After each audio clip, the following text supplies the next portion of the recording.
think when I went through the custody battle, and I was able to get custody of my kids, so many different people approached me. A lot of people had questions. I seen as well. A lot of men gave a lot of men hope, in a sense. And then just going through, everything I go through, everything I deal with when I talk about kids, the community, etc. I realized that the platform that I had, I want to use it for something positive. And I felt that sharing my life experiences, sharing things that I've been through, the successes and the failures, that I can help young kids out that, when I talk to them, they might look at me and see Dwyane Wade now and says, oh, you don't know what I'm dealing with, in a sense. And it's kind of talking to them where they at and say, I've been there before. And, I've had a lot of obstacles in my life, but I still, made it. And I still became successful. But also, with that, I still have obstacles in my life. And this is how I deal with them, etc. So it was just sharing, everything that happened in my life, in a sense. And it wasn't easy. But, I decided to do it because I feel like it's going to help someone else. Was the most difficult part in the book writing about your mom? What was the most difficult part that you found emotionally to deal with and put down into words and put into the book? I had to remember things I haven't thought of in a long time. So, as I like to say, a lot of it was therapeutic in a sense. So, I've talked about situations with my mom since I've been in the NBA. Yeah. So, it don't matter how many times I talk about it, you get emotional. Because a lot of times I'm talking about it, I feel like I'm looking at someone else's life in the sense that it is mine. But it was just kind of reliving everything over again, and and kind of had to go through that, in a room with just me and the writer, or it's kind of emotional to do that. Yeah. But I thought that it was good that I was able to get it out. I thought that it was good, and hopefully, I just really was focusing on helping someone else, in the same situation I'm in. And giving them, especially as a no matter if you want to or not, as a role model, you have kids look up to you. You have adults that look up to you as well. And if I can give them, the confidence and the hope in certain situations and areas in life, then I've done my job as a role model. How far did you take it back? How far did I go back? I think as far as I can remember. So I went back to about 6, 7 years old. I kind of went back to the beginning. Back when I lived on 59th Prairie, south side of Chicago. So I think a lot of it too, my mom, probably heard some things she didn't know that I knew. My mom didn't think I ever seen her like shoot up at times. As a young kid, I seen it all the time. So there's a lot of things in there. I think my family got a chance to hear from my own words and got to see and understand me a little differently probably than they ever understood me before as well. I forgot what building it was in, but remember when you announced you were coming back for your junior year, and at the same time, you announced Siobhan was pregnant with Zaire. Yeah, I remember that. And I remember that particular day because you went right after that press conference to work out, but you had an apprehension about everything that was going on. I was saying like it was all overwhelming. Did you talk about that in the book? I talk about that time. I talk about it from the standpoint of how supportive Coach Green was with me around that time, because I was a kid. I was lost in a sense that I was having a kid. That was just when my career was about to start in Marquette. So a lot of confusion. I didn't really know what direction to go in, but Coach Green was very big. In being there for me, being that father figure that I needed around that time, helping me get through it, helping us get through it. So I talk about that as well. I think we was at the studio. Was that student? Was that even not the It might be different now. How much time have you spent? Just walking around. Obviously, you're a worldwide brand. You don't have a lot of time, but how much time do you get when you come back to walk around and see some things that you used to roll into? When I came back last year, I do Boys and Girls Club here. Every time I come back and do some with the Boys and Girls Club, I got an opportunity to walk around the campus and see the things that I remember being there is not there no more. Maybe be there, but not the same names, or see buildings put up that wasn't there. Or even some of the things that started construction when I was here, to see it, up and running. When I went to the libraries, when I was here, it was just starting. Now they got a bridge or something that leads across. I don't know. But it's just like, man, things have changed in a good way, here in Marquette. So I've seen that evolution. Does it seem like a blur from that day of March 2003, when your mom came to see you for the first game? I remember having that conversation with you today. Yeah, a long time ago.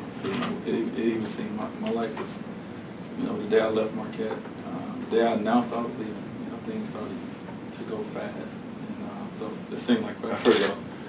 But I do remember it. I have a lot of great memories from my time here. But there's a lot that happened in between that. At some point, would you want to complete your requirements for an undergraduate degree at Marquette, or is that something that you're a rich and famous guy that doesn't have to think about those things anymore?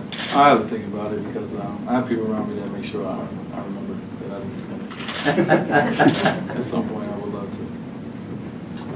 How's it feel that, Marquette's going to be on the Carrier Classic, a national broadcast? I mean, it's a huge game. Is that kind of cool to see your alma mater getting that kind of recognition? Of course. No matter how many times I see Marquette, on television, whatever the case may be, it's always that proud moment, and there's been so many classes that's came and gone since I've been here, but it's just a proud moment of knowing what, we was able to build here at Marquette. When I first came here, myself, and Terry Sanders and Scott Merritt and Travis Diener, and the list goes on and on, of the guys that helped build, the program, Cordell Henry, those guys before us.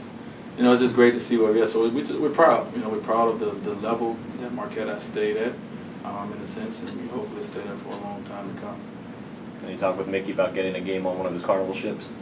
I could have that conversation with him. I don't know if it's changed anything, but I can have that conversation. As you wrote the book, what did you explain to your sons in the book that may have been difficult when they find out about it, in terms of things that they didn't know Dad was capable of, or Dad did, or Dad didn't do? Well, it's good you asked. One of the reasons I wrote it is for my kids. When they, get the time to really read and understand it.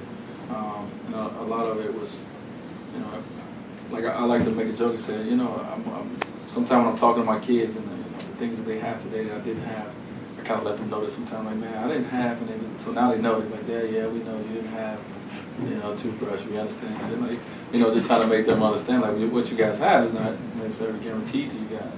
Like what we have, we're blessed as a family. Everyone doesn't have this, but in a sense, one day when they get to go back and read a little bit about, kind of their grandma, and they get to go back and read about, their dad and aunties and the upbringing of me, how I got to this point. But also when they get to read about, my decision I had to make, the process of getting divorced and going for custody. One thing I am with my kids, I'm very open, I'm very honest. When they have questions, but it's gonna come a point in time where they're gonna understand things a little differently. They're gonna want to find out on their own. So, I understood that going into this process, and I don't hide anything. I would never hide anything from them. So, any questions that they have for me, I give them my honest answer, give them my truth. Obviously, your kids can't really understand what you went through when you were a kid, but here they're going through the divorce and the custody. Did what you went through as a kid really help you deal with what they were going through, or help them deal with it? I think it was a lot different. My oldest son, my youngest son, really, he was young through this process. He's only 5 now, so through this whole process, he was newborn stage. My oldest son kind of went through it. He's still at the point where he's affected still some today. By it, but I know it was totally different from my upbringing and what I had to go through. But in a sense, it was similar from the standpoint of having dark nights, dark days, and wishing things was different. And that's one thing I always try to fight against, was to as most parents, to try to make sure that your kids have a different life than you, or a better life than you, and not try to make the same mistakes that was made before you, in a sense. But I've made some of the similar mistakes in getting divorced and et cetera, that my parents did. It's weird that stuff work out that way, but in the book I talk about when I was born. I think I was 4 months and my sister was 5 when my parents split. And the exact same age was the same thing for Zaire and Zion. Zaire was 5 and Zion was 4 months. How can you write that like that? Things happen that way. So, similar things in life from the standpoint of the pain that you're dealing with, but different in a sense as well. What reaction, if any, have you had from your teammates about the book or what's in it? Or obviously they were probably aware that you were writing it. Yeah, you know what? I've been I've been going on the road since my book came out. I sent it to most of my teammates. Some of them, I was only able to see. Some of them tweeted it out that they was reading it. So I'm sure that when I get back, they would have been read it, and maybe some of them saving it for the China trip we got coming up, on that long flight as well. But I haven't really got into it too much with them. But they went through this process. A lot of my teammates that's been my teammates for a few years now has been a part of the process of, especially the custody battle. So they know a lot what I was going on behind the scenes, more so than anybody else on the outside. So I talk a little bit about that as well. What's Coach C's responsibility to the book? It's been great. Coach C, he got the book early. He was one of the guys who got it early, down in Miami at my fantasy camp.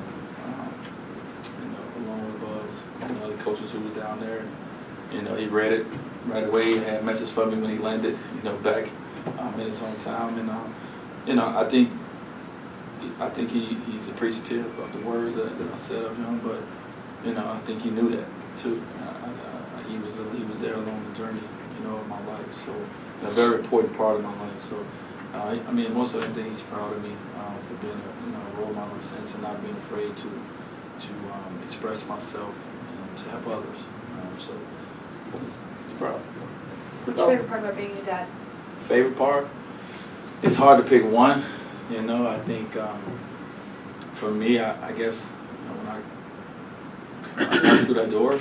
I walk when my kids know I'm home, and the excitement on their faces, and how they run up to me. I'm cherishing it now because I know when they get 15, it ain't gonna be the same. So I'm trying to enjoy it now that they get to run up to me and jump in my arms. But it's moments like that where I just say, this is the greatest gift that God can give you. Nothing can bring you joy, like the sound, the voice of your own kids, in a sense. So it's great. It's a great feeling I have, and to have them at home and see that they're happy after everything we've been through, for me it's comforting. And it also shows me that I have a lot of work to continue to do. As they grow up into being young men, being a role model to them and being a leader. So my job is just start. A couple more? With the season around the corner, how close is your knee to 100%? Are you feeling a lot better? I'm working my way back. We had over a month or so before first game, something like that. We had more than a month before the first game, so I'll be fine. I'm back on the court, back weight room, getting stronger, and it's not my first rodeo, so I kind of know how to deal with certain things. President Obama has taken note of your story. Has he asked you to campaign for his side? I've campaigned for the side the whole time, but I think one thing is I've had the pleasure of going to the White House to be a part of the Father Day event that he had, and also had the pleasure of being appointed to the Fatherhood Initiative that he done as a voice. And that was before I got custody of my boys. I think he understood the fight and the importance, of what I felt was important to be in my kids' lives, and really happy to be a part of that. So honored, to say the least, to be a part of that initiative. One more over here. You ready to have that target on your back or a little bit bigger, being the defending champs? Man, if our target get any bigger, I don't know. Our target is pretty big. Obviously it's going to be tough to repeat. It's tough to win the first championship. It's going to be tough to win another one. But I think the good thing about us is that we've dealt with everything that we could possibly deal with. There's going to be things that's going to come up. But I think as a team, as a tight knit group, we can deal with whatever comes up. And all I hope for is good health for us for this season. If we have that, we give ourselves a chance to be there to compete again, especially with the pieces that we added this summer. It's made us a better team than we've been the last 2 years, so that's a good thing. Before you get out, D, I gotta ask you, when reading this book, because I haven't seen it yet, what's the one part of this book I'm gonna read and I'm gonna be able to say, I know this was hard for you to really express? Is it gonna be the situation with your moms? Is it gonna be the situation with Siobhan? Is it gonna be the situation in court? What's the one part of this book that I know is really gonna come from the heart and it's hard for you to express? Well, I think it's going to be a combination, man. I think this book is it's really me really telling the truth and being honest and talking about a lot of personal things.